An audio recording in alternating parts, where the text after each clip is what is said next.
மக்களே அனைவருக்கும் வணக்கம். வெல்கம் டு அபிட்சார் இங்கிலீஷ். நம்ம ஆர்ஆர்பி ஐபிஎஸ் நோட்டிஃபிகேஷன் எதிர்பார்த்த டைமில் இன்சூரன்ஸ்லேருந்து ஒரு நோட்டிஃபிகேஷன் வந்திருக்கு மக்களே. ஓகேங்களா, அது நேஷனல் இன்சூரன்ஸ் கம்பெனி லிமிடெட். அதுலேருந்து ஜென்ரலிஸ்ட்டுக்கும் ஸ்பெஷலிஸ்ட்டுக்கு ரெண்டுத்துக்கும் சேர்த்து வேகன்சி விட்டுருக்காங்க. ஒரே நிமிஷம் மேக்ஸிமைஸ் பண்ணிக்கிறேன்.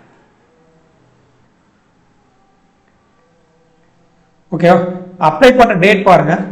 ஜூன் 12 ஸ்டார்ட் ஆகுது. இப்போ ஜூன் 10 இன்னும் 2 டேஸில் ஸ்டார்ட் ஆகுது. லாஸ்ட் டேட் வந்து ஜூலை 3. ஓகேவா, 2 டேட் இன்க்ளூசிவ். ஓகேவா, எக்ஸாம் ஃபஸ்ட்டு என்ஐசிஎல் வந்து 3 லெவல் மக்களே. Prelims, mains, interview, personal interview. ஓகேங்களா, லைக் பிஓ மாதிரி. பேட்டர்ன் எப்படி இருக்குன்னா, ஆர்ஆர்பி பிஓக்கு மேலே இருக்கும் கொஞ்சம், ஐபிஎஸ் பிஓ அது கொஞ்சம் கீழே, இந்த லெவல் தான் இருக்கும். ஆர்ஆர்பி பிஓ கொஞ்சம் மேலே, ஐபிஎஸ் பிஓ லெவல் எல்லாம் கொஞ்சம் அந்த கம்மியாக இருக்கும். ஓகேங்களா, ப்ரிலிம்ஸ் கட் ஆஃப் வந்து போன வருஷம் 75+ வந்துருச்சு. ஓகேங்களா, எக்ஸாக்ட் கட் ஆஃப் வந்து அதுக்கு மேலே இருக்குது. நான் சொல்கிறேன், அப்போ அந்த லெவல் அதை நீங்கள் அதோட ஈஸியாக தான் இருக்கும். கிளர்க் லெவலில் கூட இருக்கும், கிளர்க் ப்ரிலிம்ஸ் லெவலில் இருக்கும். உங்களுக்கு ப்ரிலிம்ஸ் பார்க்க வரைக்கும் நீங்கள் அவ்வளோ ஸ்கோர் பண்ண முடியும். கண்டினியூஸாக டச்சில் இருக்கீங்கன்னா கண்டிப்பாக அப்ளை பண்ணுங்கள். வேகன்சி கம்மியாக இருக்குன்னு எதுவும் வருத்தப்படாதீங்க. இன்சூரன்ஸ் மோஸ்ட்லி இந்த வேகன்சி தான் வரும். நீங்கள் நல்ல டச்சில் இருக்கீங்கன்னா கண்டிப்பாக கிராக் பண்ண முடியும். ஓகேங்களா, அடுத்து ஃபேஸ் 1 வந்து டென்டேட்டிவ் டேட் மாதிரி சொல்லியிருக்காங்க. மோஸ்ட்லி இந்த டேட்லேயே நடக்கும். ஜூலை 20 சொல்லியிருக்காங்க. ஓகேங்களா, ஃபேஸ் 2 பார்த்தீங்கன்னா ஆகஸ்ட் 31. ஓகேவா, ஆகஸ்ட்டில் எக்ஸாம்னா நீங்கள் அதுக்கு முன்னாடி ஒரு 5 months சிஏ அந்த மாதிரி பிளான் பண்ணுங்க. ஓகேங்களா, அடுத்து வேகன்சி பார்ப்போம். வேகன்சி பாருங்கள். ஸ்பெஷலிஸ்ட்டுக்கு வந்து லைக் என்னென்ன எலிஜிபிலிட்டி நான் சொல்கிறேன். ஸ்பெஷலிஸ்ட்டுக்கு பார்த்துங்க, doctor, legal, finance, IT, automobile இதெல்லாம் இருக்குது. அடுத்து ஜென்ரலிஸ்ட்டுக்கு இருக்கு. இப்போ நீங்கள் நம்ம எல்லாம் எதிர்பார்க்கறது ஜென்ரலிஸ்ட். 170 இருக்கா, யூஆரில் 68. ஓகேங்களா, நல்ல வேகன்சி தான், ரொம்ப கம்மியான வேகன்சி மாதிரி இருக்குது. பேங்க் பிஓ வேகன்சி எக்ஸ்பெக்ட் பண்ணுறப்போ உங்களுக்கு அப்படி தெரியும். பட் இன்சூரன்ஸில் ஜென்ரலாக இந்த லெவலில் தான் மக்களே வேகன்சி இருக்கும். ஓகேங்களா, ஆனால் நீங்கள் நல்லா சீரியஸாக நம்ம டச்சில் இருக்க நம்ம கிளியர் பண்ண முடியும். ஓகேங்களா, இப்போ நம்ம ரொம்ப SBI PO level, IPS PO level இருக்காது. அதாவது கொஞ்சம் லெவல் கொஞ்சம் கம்மியாக தான் இருக்கும். கொஞ்சம் மாட்ரேட்டாக கொஞ்சம் கம்மியாக இருக்கும். அதாவது மாட்ரேட் டு டஃப் அந்த லெவலில் இருக்கும். ஓகேவா, அடுத்து கொஞ்சம் ஜூம் அவுட் பண்ணிக்கலாமா? ஓகே, அடுத்து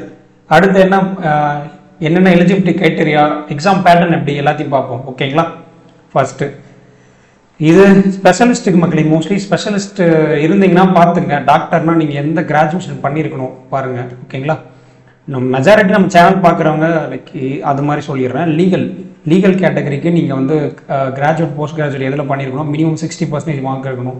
ஓகேங்களா, அதாவது லாவில் நீங்கள் டிகிரி பண்ணியிருக்கணும். ஓகேங்களா, அடுத்து ஃபைனான்ஸ் பார்க்குறப்போ சார்ட்டர்ட் அக்கௌண்ட்ஸ் படிச்சிருக்கணும். சார்ட்டர்ட் அக்கௌண்ட்ஸ் அக்கௌண்டன்ட் டிகிரி முடிச்சிருக்கணும்.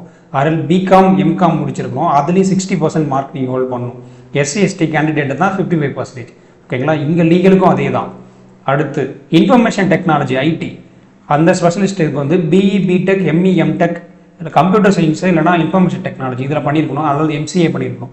ஓகேங்களா, இதுலேயும் 60% மார்க் நீங்கள் ஹோல்ட் பண்ணணும். எஸ்சி எஸ்டி கேண்டிடேட் தான் 55%. அடுத்து ஆட்டோமொபைல் இன்ஜினியரிங் பார்ப்போம். BE, BTech, ME, MTech, automobile இன்ஜினியரிங்லாம் பண்ணியிருக்கணும். ஓகேங்களா, அரல்ஸ் BE, BTech, ME, MTech, any பிரான்ச்சின் நீங்கள் டிப்ளமோவோட சேர்த்து கூட படிச்சிருக்கலாம். ஆட்டோமொபைல் வந்து டிப்ளமோ முடிச்சுட்டு அடுத்து இன்ஜினியரிங் அந்த மாதிரி போயிருப்பீங்களா, அந்த மாதிரி இருக்கவங்களும் எலிஜிபிள்னு சொல்லியிருக்காங்க. இதுலேயும் 60%. எஸ்சி எஸ்டி கேண்டிடேட்டாக தான் 55%. ஜென்ரலிஸ்ட்டுக்கு பாருங்கள், எனி டிகிரி, கிராஜுவேட் இருந்தாலும் சரி, போஸ்ட் கிராஜுவேட் இருந்தாலும் எனி டிகிரி 60% நீங்கள் ஹோல்ட் பண்ணணும். எஸ்சி எஸ்டி இருந்தால் 55%. ஓகேவா, புரிஞ்சா? மெஜாரிட்டி ஜென்ரலில் தான் நீங்கள் அப்ளை பண்ணுவீங்க. ஜென்ரலுக்கு பார்த்துங்க, எனி டிகிரி தான். ஓகேங்களா, அடுத்து குவாலிஃபிகேஷன் இதெல்லாம் பேசிக் இன்ஃபர்மேஷன் தான். அடுத்து மினிமம் ஏஜ், மேக்ஸிமம் மினிமம் வந்து 21 இயர்ஸ் இருக்கணும். 21 இருந்தால் தான் நீங்கள், அதாவது May 1, 2004க்கு அப்புறம் பிறந்திருக்கக்கூடாது. ஓகேங்களா, அதை தாண்டி பிறந்திருக்கு. அதுக்கு முன்னாடி நீங்கள் அந்த டேட்டில் பிறந்தா உங்களுக்கு 21 தான் இருக்கும். 21க்கு கம்மியாக இருக்கும். ஓகேங்களா, அடுத்து மேக்ஸிமம் 30 இயர்ஸ். ஜென்ரலாக அது ஜென்ரல் கேட்டகரிக்கு வரவங்களுக்கு ரிலாக்ஸேஷன் கிடையாது, நமக்கு எல்லாருக்கும் தெரியும். ஓபிசிக்கு 3 இயர்ஸ், எஸ்சி எஸ்டிக்கு வந்து 5 இயர்ஸ், பர்சன் வித் டிசேபிலிட்டிக்கு 10 இயர்ஸ், எக்ஸர்வீஸ் மேன்னா 5 இயர்ஸ். ஓகேங்களா, அடுத்து வேறு என்ன, டிஃபென்ஸ் பர்சனல் டிசேபிள் பர்சனாக தான் 3 இயர்ஸ். ஓகேங்களா, பப்ளிக் செக்டார் ஜென்ரல் இன்சூரன்ஸ் கம்பெனியில் நீங்கள் ஒர்க் பண்ணிங்கன்னா 8 இயர்ஸ். ஓகேங்களா, அந்த மாதிரி கொடுத்துருக்காங்க. இந்த டேட் ஒன்றும் இல்லை, நீங்கள் அப்ளை பண்ணுறப்போ உங்கள் டேட் ஆஃப் பர்த் போட்டாவே அதே வந்துடும். இப்போது ஓபிசிக்கு வந்து 3 இயர்ஸ்ன்னு சொல்லியிருக்காங்களா, அப்போது இப்போது இதில் பார்த்தீங்கன்னா இங்கே இருக்கு பாருங்கள், இதுக்கு முன்னாடி பிறந்திருக்கக்கூடாதுன்னு சொல்லியிருக்காங்க. ஓகேங்களா, இதுக்கு அதாவது இதுக்கு இப்போ நீங்கள் இதில் 3 இயர்ஸ் ரிலாக்ஸேஷன்னா இப்போ நீங்கள் இதில் மூணு மைனஸ் பண்ணீங்க, 1992 வரைக்கும் நீங்கள் பிறந்திருந்தீங்கன்னா இந்த டேட்லேருந்து நீங்கள் எலிஜிபிள். ஓகேங்களா, எஸ்சிஎஸ்டின்றப்போ இதுலேருந்து 5 மைனஸ் பண்ணிங்க 1990 வரைக்கும் வரும். ஜென்ரலாக இருந்தால் நீங்கள் உங்களுக்கு ரிலாக்ஸேஷன் கிடையாது. ஓகேவா, இதெல்லாம் சிம்பிள் தான். நீங்கள் அப்ளை பண்ணுறப்போ உங்கள் டேட் ஆஃப் பர்த் போட்டால் அதுவே காமிச்சிடும். ஓகேவா, அடுத்து கேட்டகரி வைஸ் சொல்லியிருப்பாங்க. இதில் பேசிக்காக உங்களுக்கு எல்லாம் படித்தா புரிகிற மாதிரி தான் இருக்கும். பெஞ்ச் மார்க் டிசேபிலிட்டி பற்றி சொல்லியிருக்காங்க, அதெல்லாம் கோ த்ரூ பண்ணுங்கள். நம்ம இம்பார்ட்டண்ட்டாக உங்களுக்கு எது எக்ஸாம் பேட்டர்ன் என்ன, எப்படி எடுக்கிறாங்க, லைக் அந்த மாதிரி மட்டும் பார்ப்போம். இடபிள்யூஎஸ் பற்றி சொல்லியிருக்காங்க. ஓகேங்களா, இடபிள்யூஎஸ் நீங்கள் சர்டிஃபைடு வந்து நீங்கள் இடபிள்யூஎஸ் கேட்டகரியில் இருந்தீங்கன்னா இங்கே சொல்லியிருக்காங்க ஒரு ஃபேமிலி இன்கம் பற்றி, அதுக்கு அப்ளை பண்ணுறது, உங்களோட லேண்ட் எவ்வளோ இருக்கணும், உங்கள் ஃப்ளாட் இருந்தீங்கன்னா அந்த எந்த சைஸில் இருக்கணும், அதெல்லாம் சொல்லியிருப்பாங்க. நீங்கள் பெட்டர் இ-சேவை சென்டர் போனால் மொத்தமே அவங்களே சொல்லிடுவாங்க. ஓகேவா, அடுத்து செலெக்ஷன் ப்ராசஸ் வந்து ஆல்ரெடி சொன்ன மாதிரி prelims exams, prelims online exams தான். மெயின்ஸ் இருக்குது, அடுத்து பர்சனல் இன்டர்வியூ இருக்கும். ஃபஸ்ட்டு ப்ரிலிம்ஸ் பேட்டர்ன் நம்ம பேங்க் பிஓ கிளர்க் பேட்டர்ன் மாதிரி தான் மக்களே. 3 செக்ஷன், இங்கிலீஷ், குவான்ஸ், ரீசனிங். ஓகேங்களா, செக்ஷனல் டைமிங் 1 hour எக்ஸாம். ஓகேங்களா, இது பேசிக் பேட்டர்ன் தான், நம்மளுக்கு எல்லாமே தெரியும். பைலிங்குவலில் இருக்கும். ஓகேங்களா, இங்கிலீஷ் மட்டும் அது உங்களுக்கு தெரியும். ஓகேவா, அடுத்து 1 hour எக்ஸாம். இதாக தான் நீங்கள் 70+ இருந்திருக்கு போன முறை கட் ஆஃப், அப்படின்னா பார்த்துங்க ஈஸி லெவலில் தான் இருக்கும், நம்மளால் போடுற மாதிரி தான் இருக்கும். நீங்கள் ரீசனிங் குவான்ஸ் வந்து ஃபுல்லாகவே போட முடியும் நீங்கள் டச்சில் இருந்தீங்கன்னா. இங்கிலீஷ்லேயும் நீங்கள் ஒரு 20க்கு மேலே போட முடியும், 20-25 கிட்ட போட முடியும். ரொம்ப ஈஸியாக தான் இருக்கும். நல்ல எந்தெந்த வீக் ஏரியாஸ்லாம் ஐடென்டிஃபை பண்ணி அதுக்காக ஒர்க் பண்ணுங்கள். கண்டிப்பாக கிளியர் பண்ணக்கூடிய எக்ஸாம் தான். வேகன்சி கம்மியாக இருக்குது, நம்மளால் முடியாது அந்த மாதிரிலாம் நினைக்காதீங்க. நிறைய பேர் அப்பியர் ஆக மாட்டாங்க, அது அப்ளை பண்ணுங்கள். ஓகேங்களா, அடுத்து மெயின்ஸ் எக்ஸாமினேஷன். மெயின்ஸ் பேட்டர்ன் பாருங்கள். முதல்ல நம்ம ஜென்ரலிஸ்ட்டுக்கு பார்த்துருவோம். ஜென்ரலிஸ்ட் தான் நம்ம மோஸ்ட்லி நம்ம கேண்டிடேட்ஸ்லாம் மோஸ்ட்லி ஜென்ரலிஸ்ட் தான் இருப்பீங்க. ரீசனிங் பாருங்கள், 50 கொஷின் 50 மார்க்ஸ். இப்போது உங்களுக்கு தெரியுது நமக்கு 40 மினிட்ஸ் கொடுத்துட்டு 50 கொஷின் வைக்கிறாங்கன்னா அந்த லெவல் ஆஃப் எப்படி இருக்கும் பாருங்கள். ஆர்ஆர்பி கிளர்க் மெயின்ஸ் லெவலில் இருக்கலாம், மேபி அந்த லெவல் தான் இருக்கும். ஓகேங்களா, ரொம்ப நீங்கள் நினைக்கிற மாதிரி இது பிஓக்கான சேலரி மாதிரி தான் தெரியும் இது. ஆனால் அப்போ அந்த லெவலில் இருக்குமா எக்ஸாம் கேட்டால் கிடையாது. கொஞ்சம் ஈஸியாக இருக்கும், ரொம்ப கட் ஆஃப் அதிகமாக இருக்கும். ஒரு 140 130 அந்த மாதிரி போகும். ஆனால் உங்களால் எடுக்க முடியும் கண்டிப்பாக. ஓகேங்களா, இங்கிலீஷும் பாருங்கள், 50 question 50 mark. General awareness 50 question 50 mark. Computer இதுலேயும் இருக்குது. இங்கே இப்போது ஆர்ஆர்பிக்கு கம்ப்யூட்டர் படிச்சிருந்தீங்கன்னா இது கண்டிப்பாக இதுக்கு யூஸ் ஆக போகுது, அதே கம்ப்யூட்டர் தான். ஓகேங்களா, குவான்டிடேட்டிவ் ஆப்டிடியூட் பாருங்கள், ஆப்டி தான் 50 கொஷின். மக்களை எல்லாமே வந்து என்ன கேட்டால் ஆர்ஆர்பி கிளர்க் மெயின்ஸ் லெவல், இல்லைனா ஆர்ஆர்பி பிஓ மெயின்ஸ் அந்த லெவலில் தான் இருக்கும். அதை தாண்டி இருக்காது. உங்களால் ஸ்கோர் பண்ண முடியும். 140 லெவலில் ஸ்கோர் இருக்குன்னா அப்போ எப்படி இருக்குன்னு பார்த்துங்க. கொஷின் ஈஸியாக தான் இருக்கும், அப்ளை பண்ணுங்கள். எக்ஸாம் டியூரேஷன் பாருங்கள். இது மெயின்ஸுமே வந்து செக்ஷனல் டைமிங் இருக்குது, டிஸ்கிரிப்டிவ் இருக்கும். டிஸ்கிரிப்டிவ்ல பார்த்தீங்கன்னா இங்கே டிஸ்கிரிப்டிவ் சொல்லியிருக்காங்க பாருங்கள். டிஸ்கிரிப்டிவ் வந்து 30 மினிட்ஸு 30 மார்க்ஸ் இருக்கும். ஓகேங்களா, ஒரு எஸ்ஏ எழுத சொல்லுவாங்க. லைக் ரீசெண்டாக டாபிக் ஏதாவது கொடுத்து அதை பற்றி நீங்கள் எஸ்ஏ எழுதுற மாதிரி இருக்கும். 150 words to 250 அந்த ரேஞ்சில் இருக்கும். வேர்ட்ஸ் வந்து எக்ஸாம்ஸ்க்கு மாறுது, அதனால் அதை நம்ம டெஃபினட்டாக சொல்ல முடியாது. 150 wordsக்கு மேலே இருக்கும். ப்ரிசஸ் ரைட்டிங் வந்து போன வருஷம் எஸ்பிஐ பிஓவில் நீங்கள் பார்த்துருப்பீங்களா. லைக் அதான் ப்ரிசஸ் ரைட்டிங் பற்றி தனியாக வந்து சார் வீடியோ போடுவார். ஆர்எல்ஸ் எனக்கு டைம் இருந்தால் நானுமே போகிறேன். சார் கிளியராக போடுவார். ஓகேங்களா, அடுத்து comprehension, precis writing and comprehension 10 mark. ஓகேங்களா, இதில் வந்து நீங்கள் அதாவது என்னென்னா நம்மளுக்கு ஐபிஎஸ் பிஓ மெயின்ஸ்லாம் பார்த்தீங்கன்னா லைக் எஸ்ஏ ஒன்று இருக்கும், லெட்டர் ரைட்டிங் இருக்கும். அந்த லெட்டர் ரைட்டிங் பதில் இது கொடுத்துருக்காங்க. ஓகேவா, மார்க்கும் செக்ரிகேட் பண்ணுறாங்க, 10 மார்க்ஸ் அந்த மாதிரி இருக்குது. ஓகேவா, நல்லா நோட் பண்ணிங்க. இது ஸ்பெஷலிஸ்ட் யார் அப்ளை பண்ணுறீங்கன்னா அந்த சிலபஸ் பார்த்துங்க. உங்களுக்கு நீங்கள் ஸ்பெஷலிஸ்ட் ஏதாவது இப்போ லா சூஸ் பண்ணுறீங்கன்னா அது ரிலேட்டடான சப்ஜெக்ட் இருக்கும். ஓகேங்களா, அது மட்டும் தான் சேஞ்ச் ஆகும், மற்றபடி எல்லாம் சேம் தான். உங்களுக்கு இதில் வேறு என்ன பார்க்கணும் அப்படின்னா இதெல்லாம் பேசிக் இன்ஃபோ தான். பயோமெட்ரிக் கேப்சர் வெரிஃபிகேஷன் எக்ஸாம் போகிறப்போ பயோமெட்ரிக் கேப்சர் நடக்கும், அதெல்லாம் சொல்லியிருக்காங்க.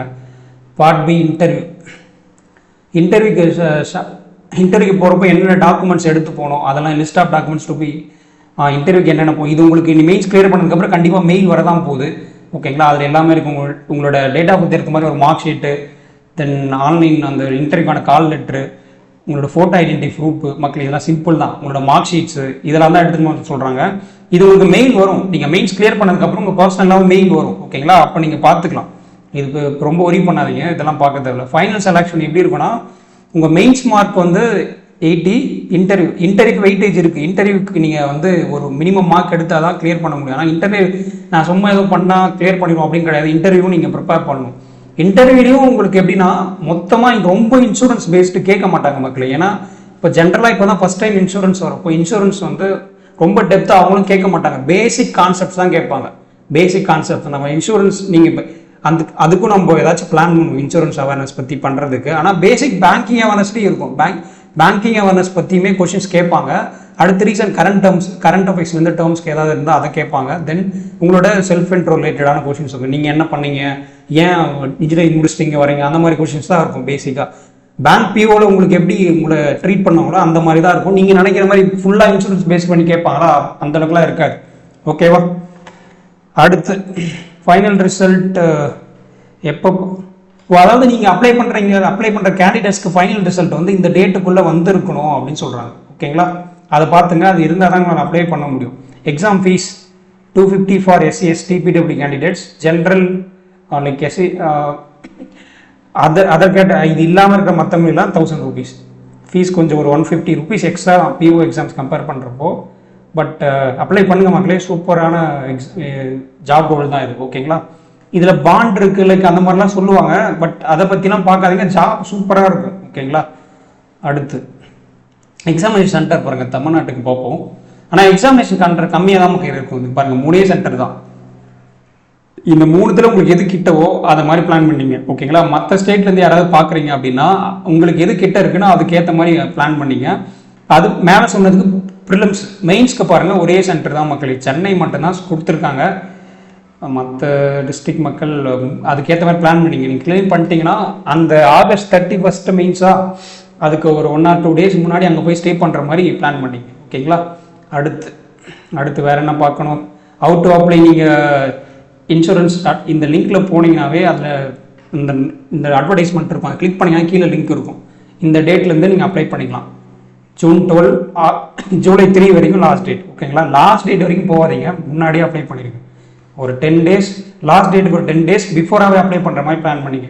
ஃபோட்டோகிராஃப் சைஸ் எவ்வளோ இருக்கணும் பாருங்கள், 4.5 x 3.5 அந்த ரேஞ்சில் கிராப் பண்ணிங்க. ஓகேங்களா. அடுத்து சைஸு, அப்புறம் அதில் நீங்கள் டிக்ளரேஷன் பண்ண போய்ங்களா, அந்த டிக்ளரேஷன் இங்கே மென்ஷன் இங்கே பாருங்கள், பேஜ் நம்பர் 13 நல்லா பார்த்துங்க. பேஜ் நம்பர் 13 இருக்குது. இதை பார்த்து ரைட் பண்ணி அப்லோட் பண்ணுங்கள். ஓகேங்களா.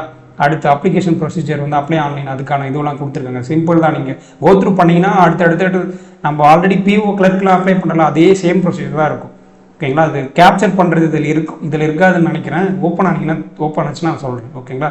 பேமெண்ட் டீட்டெயில்ஸ் அதெல்லாம் நம்ம இப்பவும் பண்ணுறது தான். அடுத்து ஃபோட்டோகிராஃப் வந்து எந்த கேபிள் இருக்கணும், 20 to 50 KB. ஓகேங்களா. அடுத்து சிக்னேச்சர் லெஃப்ட் தம்ப் இம்ப்ரெஷன், அது இந்த லெஃப்ட் தம்ப் இம்ப்ரெஷன் பாருங்கள் 20 to 50 KB இந்த பிக்சரில் இருக்கணும். ஓகேங்களா. ஹேண்ட் ரிட்டன் டிக்ளரேஷன் வந்து 50 to 100 KB. ஓகேவா. அடுத்து ஹேண்ட் ரிட்டன் டிக்ளரேஷன் வந்து should not be in capital லெட்டரில் எழுதக்கூடாது. ஓகேங்களா, அதை பார்த்துங்க. அடுத்து ஸ்கேனிங் டாக்குமெண்ட்ஸ் இது இங்கே அப்லோட் பண்ணுறது, அந்த இமேஜ் வரைக்கும் அதெல்லாம். வேறு என்ன முக்கியமானது, இதெல்லாம் ஜென்ரல் இன்ஃபர்மேஷன் தான். Candidate general information. அடுத்து இது வந்து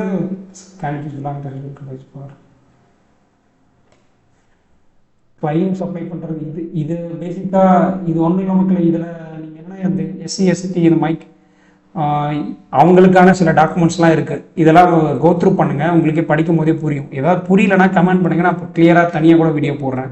எதெல்லாம் இம்பார்ட்டண்ட்டாக நீங்கள் அப்ளை பண்ணுற டேட் என்ன இப்போ எக்ஸாம் பேட்டர்ன் எப்படி இருக்குது, என்னென்னலாம் பண்ணணும் லைக் அதெல்லாம் சொல்லிட்டோம். ஓபிசி கேண்டிடேட்ஸ், அதாவது இது என்னென்னா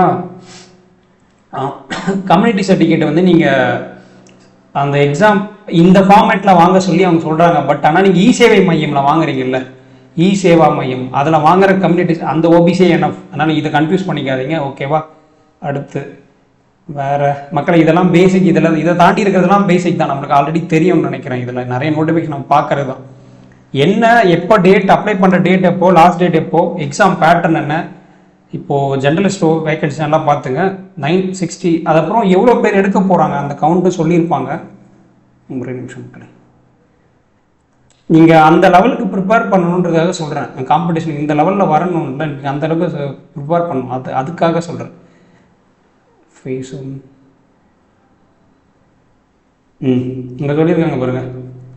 ஃபேஸ் 1லேருந்து ஃபேஸ் 2க்கு எத்தனை பேர் எடுக்க போகிறாங்கன்ட்டு. இப்போது வேக்கன்சி வந்து சே ஃபார் எக்ஸாம்பிள் வந்து இப்போது 1000 வேக்கன்சினா × 15 அந்த லெவலுக்கு எடுக்க போகிறாங்க. ஓகேவா? அதுதான் சொல்கிறாங்க 15 டைம்ஸ் எடுப்பாங்க. அப்போ நீங்கள் எவ்வளோ பேர் எடுப்பாங்கன்னு அதுக்கேற்ற மாதிரி காம்படிஷன் இருக்கும். ஓகேவா? அடுத்து